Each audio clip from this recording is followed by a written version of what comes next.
Hello and welcome to the Michael Mamas Show. I am your host, Michael Mamas. Ancient Secrets Revealed. We're coming to you from Mount Soma. Beautiful sunny day today. Home of the Sri Someshwara Temple in the mountains of western North Carolina. Okay, now this is an interesting subject today. I know I tend to be, I don't know, what would you say, Scotty? Abstract. I go for deeper knowledge, Yeah. And so it requires some thought. And also doing this, covering these deep topics as a podcast is, something that asks a lot of you as the viewer, I'm not going to say everything perfectly. I'm not going to cover all the bases. Certainly things I'm going to say could be misconstrued, understandably, because again, it's a very delicate knowledge. So I leave it to you, to reflect and ponder on these things, and you got to put it together in your own mind, And again, if you ever have questions or comments or anything, feel free. We can go back and forth and really do our best to really clarify this subtle understanding, Okay, so Michael, yeah, go ahead, Scotty. I think it's really important that people comment. They also like and subscribe and help us out so we can reach more people. That really helps on algorithms and all the things associated with all the different platforms that we're on. And if you like what we're doing, tell us. If there's something that you'd like more of, tell us. Just comment. Get it out there. Yeah, that's good, Scotty. It is important. I know it's important. I probably don't request that as much as I should from all of you, but Scotty, when you chime in with that, feel free. It's appreciated. Yeah. Yeah. All right. Well, I have a couple of opening thoughts here, though, before we get into the meat of the subject for today. One thing is about climate change. Do you know that I think it was in like the mid 70s, the concern among scientists is that we were going into an ice age. Did you know that, Scotty? Yeah, I remember. Yeah. So, and now they're afraid about global warming. I'm not saying they're right or wrong, but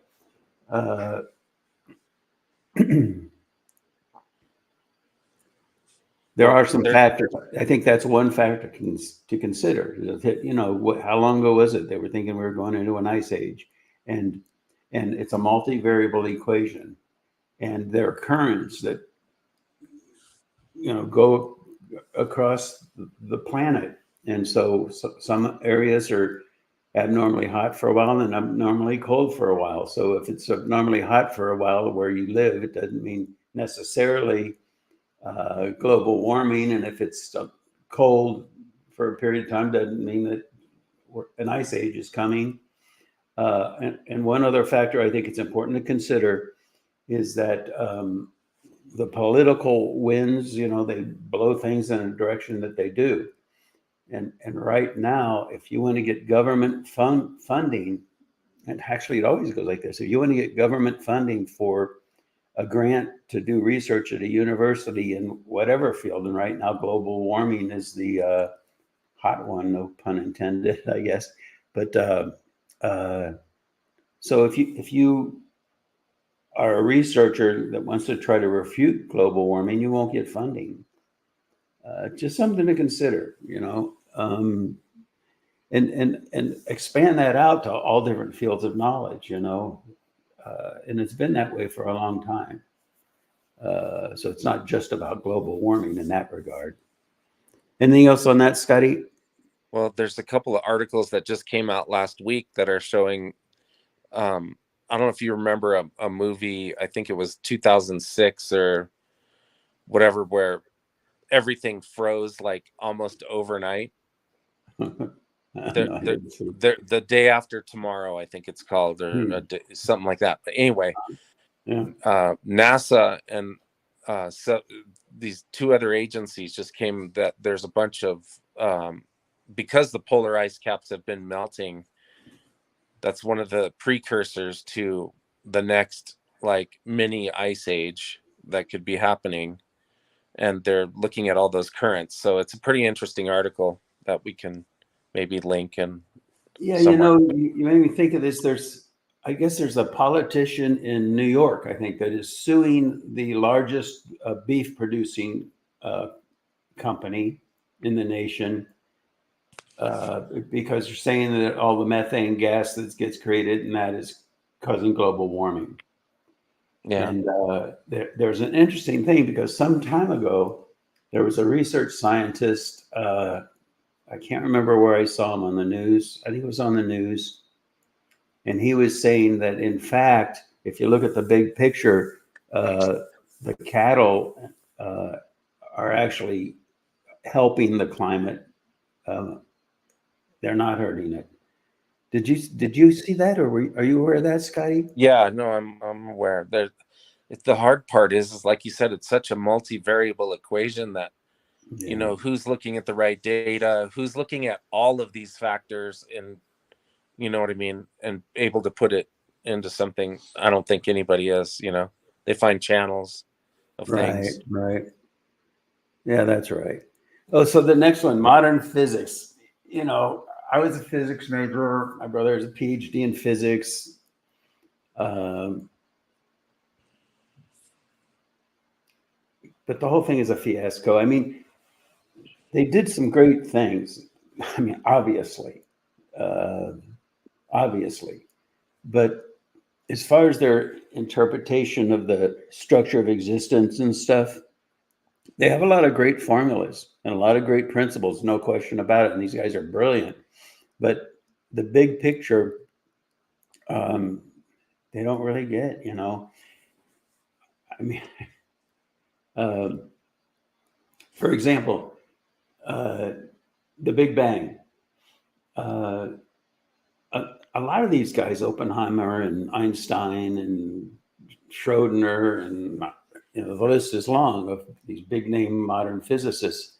And a lot of these guys, read the Veda, or into the Veda, learned Sanskrit so they could read the Veda directly, things like that. But the understanding wasn't really complete. So what they did is they took principles that exist in the absolute. The unified field is the absolute. And they tried to apply those underlying principles to the relative directly, and it doesn't really work that way. It's kind of like you have the mantra, the brahmanas, and you have the mantras. The brahmanas are the mechanic within the absolute, and the mantras, the Sanskrit, all that is just how that emerges out into relativity. But to understand the underlying structure, it's not there in the relative. How was it? One saint once said, "Don't look for perfection in the relative; it's not there." You know, so fundamentally, it's problematic. And then I mean, you look at what they did with the Big Bang and in the manifestation of existence, expansion of the universe, all that. How do we know that stars, what they're composed of, all those elements? That's really comes from very basic mathematics and very basic chemistry. Uh, uh, and it's not a put down at all. I mean, these guys are great. I love physics, but my main point is that the foundational understanding it's not there, and so their interpretation of their equations is flailing.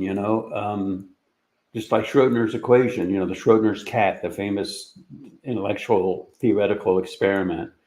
And according to the thing, the cat. Well, if you really look at it, you have to realize the cat is alive and dead simultaneously. And then they get into parallel universes and all this stuff. And it's just not the way it works. It's a probability thing. The cat is either alive and dead, but it's not both. And then the whole concept of parallel universes, that's a whole thing. I could do a whole podcast, a series of podcasts on all of this, but it's deep intellectual stuff. And I don't think people really, be honest, I don't think they want to hear it. But I just felt the need to say what I just said. Okay. So now I want to talk now about, how to develop your mind. And even what does it mean to develop your mind? I mean, that is even a subject of conversation.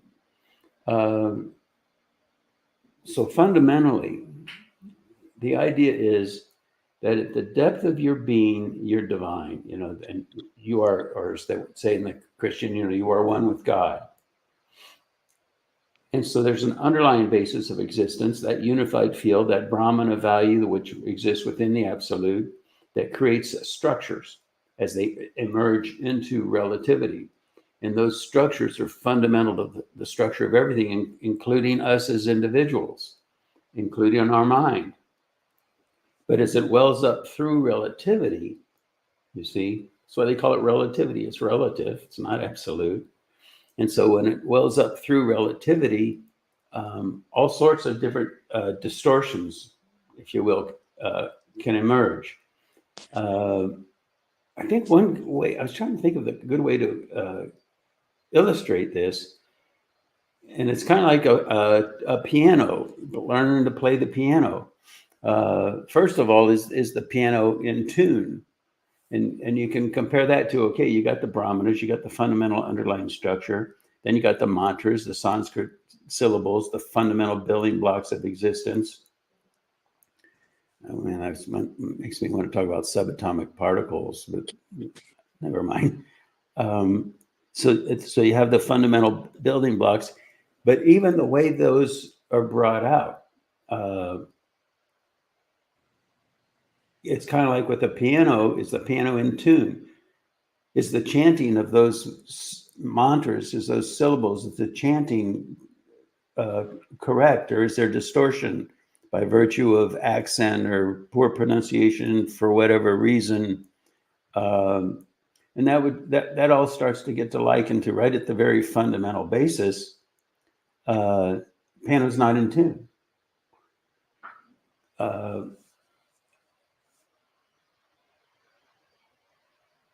It even gets, in the Vedic tradition, it even gets the fundamental thing that it has to do with the structure of the DNA of the person chanting those mantras. That's why in a Vedic temple, you have to have a certain DNA structure. It's called, Brahmins. They have a certain fundamental DNA structure. It's in the DNA. And those are the people that can really have the capacity, the capability of chanting the Veda in tune. So that's one thing. Now, the other thing is, and this is all about the mind, how to develop the mind, how to culture the mind. And what do we mean by culture the mind? What do we mean by develop the mind? Develop it in a manner that is in harmony with what? Your own true nature, your own divine nature, the unified field.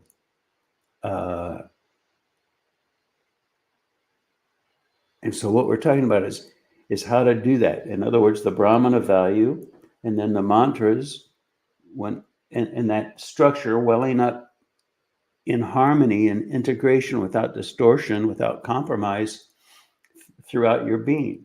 But there's a lot of freedom in that. It can kind of sound like, oh gosh, am I supposed to just be this automaton that's dancing to this tune that I have nothing to do with? No.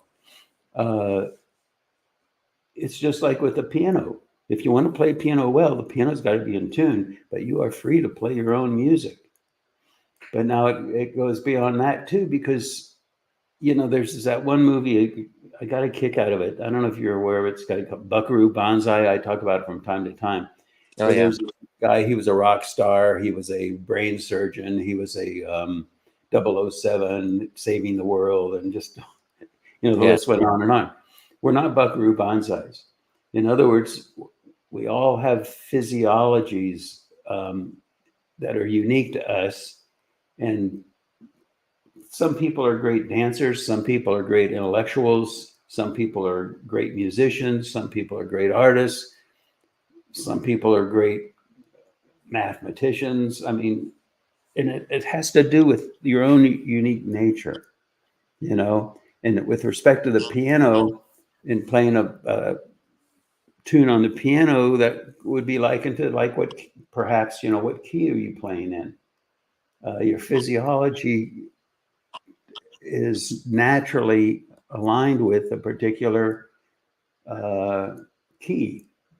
And that key is going to relate to your real passion, who you really are. What it's because why? Because it's your nature. Some people naturally gravitate to one kind of music. Other people naturally gravitate to another kind of music. But nevertheless, they can all be in harmony with natural law. But that doesn't mean that all keys are in harmony with nature. Some keys are horribly discordant. But the thing is that we can get see, that's where the environment comes into play, and the influence of the environment comes into play. There's a lot of discordant stuff going on out there right now, and people get indoctrinated into it, and they decide it's their truth. You know, it's not really their truth; it's their stuff. You know, it's their chit. It's the impressions that have been imposed upon the subconscious that get us thinking a certain way, feeling a certain way, functioning a certain way that's just off, you know? So, you know, what are we talking about there? We're talking about Kali Yuga. We're talking about an age of ignorance, an age where society at large, the environment, the global consciousness is ignoring ignorance, ignoring our own true nature as individuals and as groups. Michael, Yo, is it also true that, you know, like you talk about the self-interacting dynamic of pure consciousness, where there's that pureness that's organized everything in the universe, right? And that's pulsating everywhere. So it's yeah, also, can we look at it like, you know, who we are as individuals has been cultured since creation to bring us to where we are right now. yeah. And It, right. it, that's right. That's exactly. I mean, it's a culturing process that goes on for a long time. It has to do with our own true nature, but it also has to do with our environment, and even that gets structured into the DNA. But on the deepest level, it remains pure. Why? Because it's rooted in the absolute, rooted in the Brahmanas. You know, uh, and how? Where does that emerge from? This is a very important thing. It emerges through the physiology. And we're not talking about just blood chemistries and stuff. We're talking about the subtle physiology, the physiology of the mind, the physiology of the awareness, and how it wells up through us. And what's the root of that as far as our physiology is concerned? Well, it's in the genetics, it's in the DNA, it's from our parents, you know? And, uh, but now, admittedly, you know, it's a very interesting thing because, you know, our parents were a product of this whole thing too. So they have their conditioning, they have their chit, they have their distortions, they have their programming. But nevertheless, their roots, their deepest roots are within the Brahmanas as well. You know, there was somebody I remember, we were with a saint in India, as I recall, it was in India, it may not have been. At any rate, she asked the question about food. She said, "You know, I really think food is important, and but I don't know really what to eat. It's also confusing, you know." And he responded by saying, "Well, eat what your mother feeds you, you know." And she said, "Well, my mother has no idea." And she started talking about green versus ripe bananas and stuff. I don't know, but. She said, "My mother doesn't really know." And his response was very interesting. And you have to look at it deeper than the surface value, because he said, "Well, then eat what your grandmother would feed you." And now, on one level, we would say, "Well, our grandmother didn't know, you know." So, but what was he really getting at there? what he was really getting at there is there's roots, there's foundation that's deep inside that's passed on through generations, and our generations connect to that. We're all connected to that, and so through that we create there's a mentality that's created, and that mentality can develop and culture our mind. In other words, where we go and stuff, it's not a hodgepodge it's not a free for all. We can't just be Buckaroo Banzai and pick this key or pick that key. And I'm speaking in a very deep sense here and have it really work for who it is we really are. And so where can we look in the surface of life? Well, our parents is good, but not their distortions, but their roots. And so what does he mean by your grandmother? We're talking about your inner grandmother, that inner knowing, that inner felt sense, you see? And that's why I talk about, in an expanded sense now, that's why I talk about the world is a fishbowl. And the global consciousness is like, it's polluted right now. And so it affects everything. And so it affects how we think, whether or not our pianos are in tune, whether or not we're playing in a key that's consistent with our true nature, and how all that determines what scales we play, what melody we play with upon the underlying structure of that nature, or the key in the sense we're speaking now, and that's what Kali Yuga is all about. Imagine a time called Sat Yuga when the environment is clear, when the fishbowl is clean, when all the fish then are healthy and functioning in a manner that's in accord with their own true nature on all different levels, welling up from within the absolute, through the relative, permeating all levels of our life. Michael, can I ask you about the kids? We were having a conversation with we started our own, basically school, and we got some teachers, and we wanted to make it more experiential, and you figure it out, teaching what, versus like what the mainstream, remember all these facts and figures, and,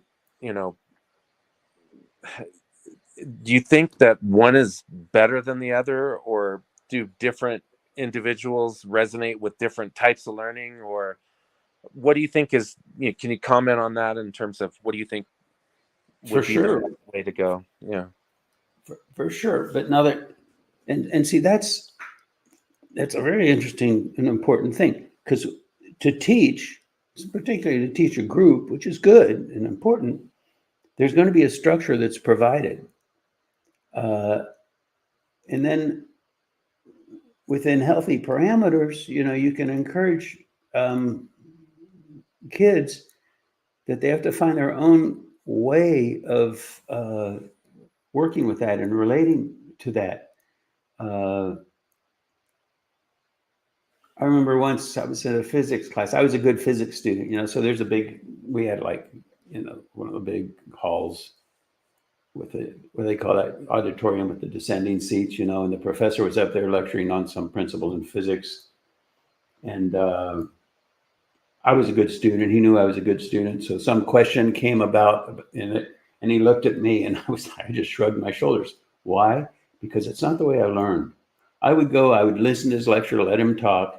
And then for me, some people learn in the classroom like that. For me, I would go back and I'd stick my nose in the book, and I'd spend sometimes, an hour on 3 sentences, but and that's how I learned.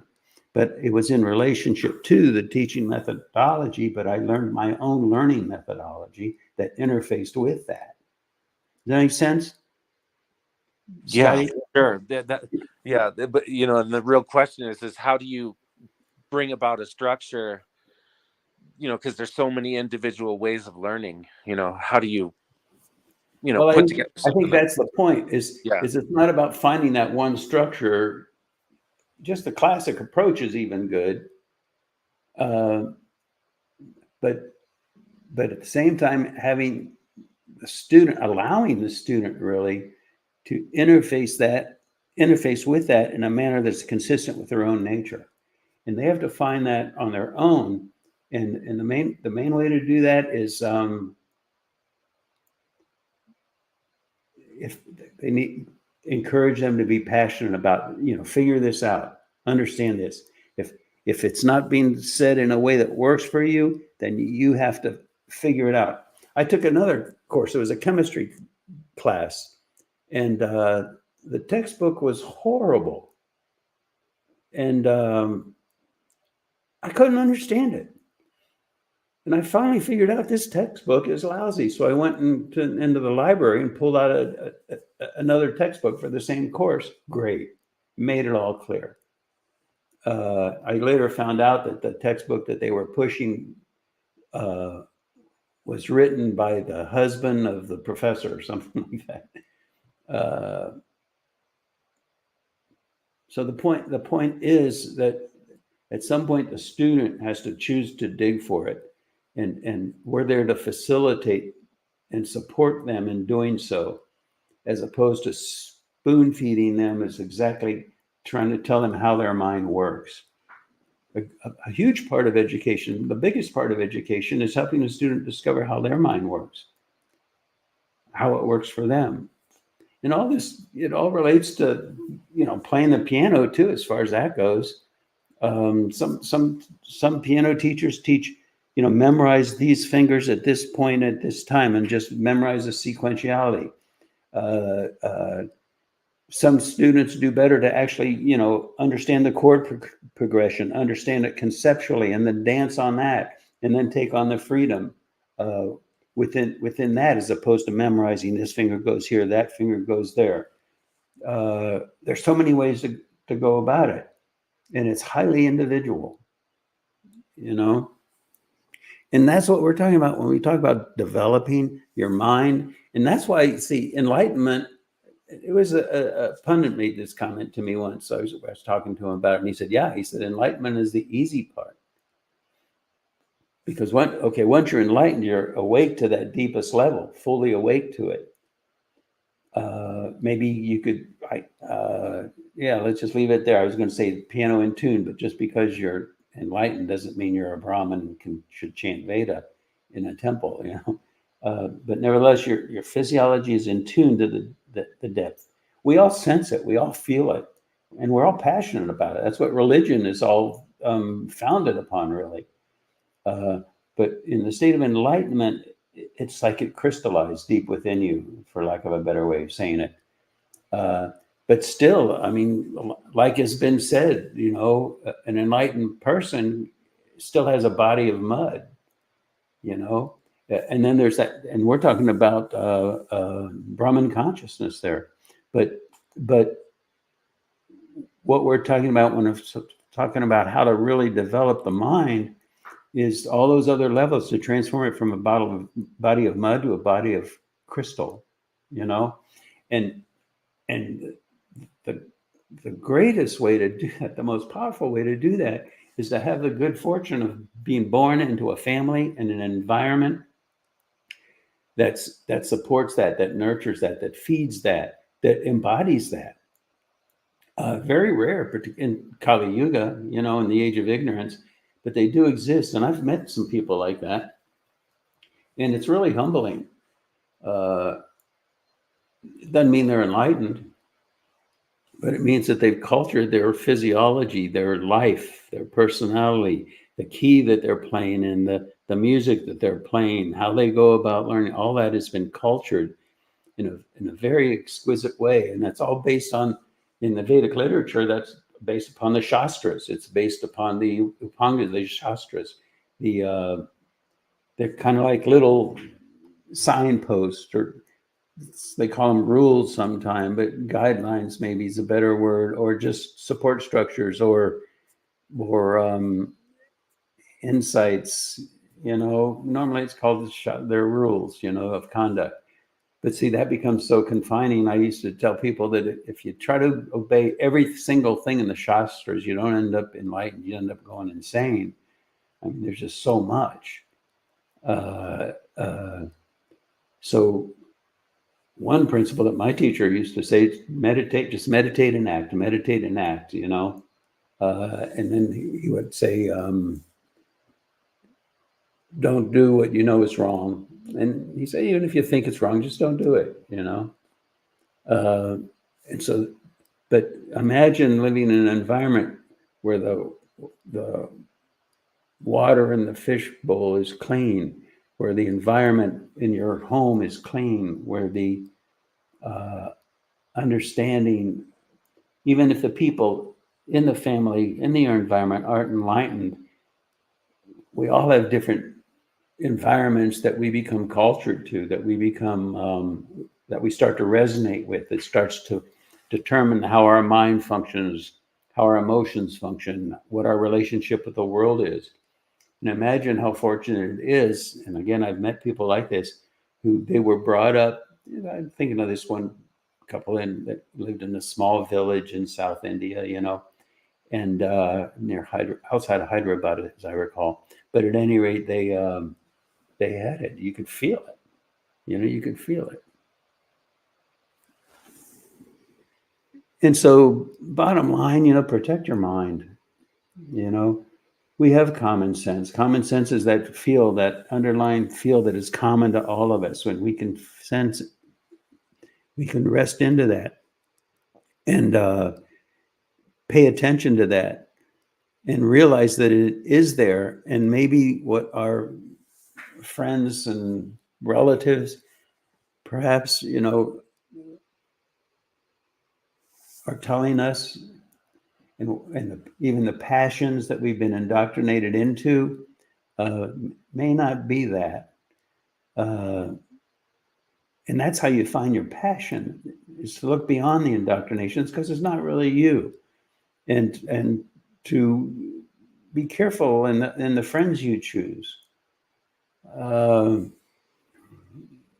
because the mind can be cultured, if we want to use that word in this sense, in healthy and unhealthy directions.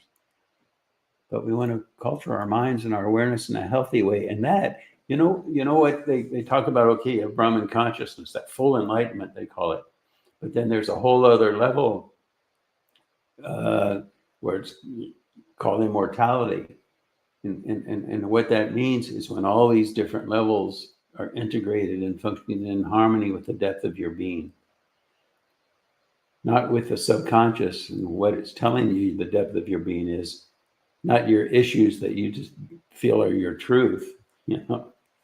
And so that's the mechanic. I think that makes it pretty clear, Scotty. What do you think? Yeah, I like it. Yeah, for sure. Oh, there was another quote that I heard that I thought was really good. Somebody was asked, this was a great saint, somebody asked him about some well-known spiritual figure. And his response, an avatar is like an incarnation of divinity, right? He said, he's a young avatar. Stay away from him.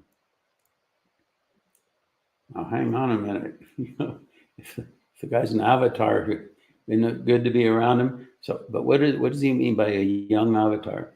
What he meant was that a person can be, it's kind of like in Brahman consciousness, you can be established in that deep divinity, but how it wells up through the different levels of life can really get spun and twisted. And so even in that case, it's better to stay away from them, you know? So enlightenment, really, it's just the beginning. There's that whole integration process, and that's really the harder part. And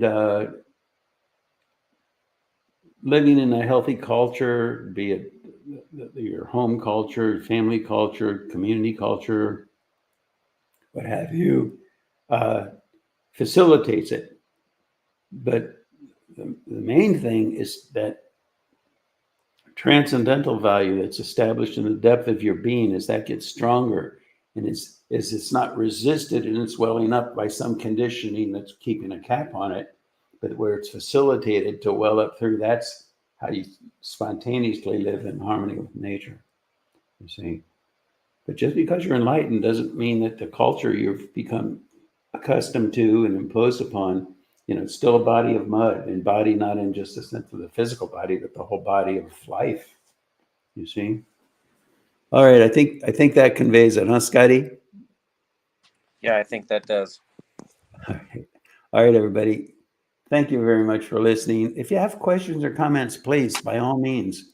Best way to do it is go to michaelmamas.net, M-A-M-A-S, michaelmamas.net, and you'll see a place there underneath for each podcast that just says comment. Click on it and make a comment. We don't share and we don't keep, and we don't share your email addresses or anything like that. You can use your name if you want, but you don't have to. You can make it anonymous, and we're completely good with that.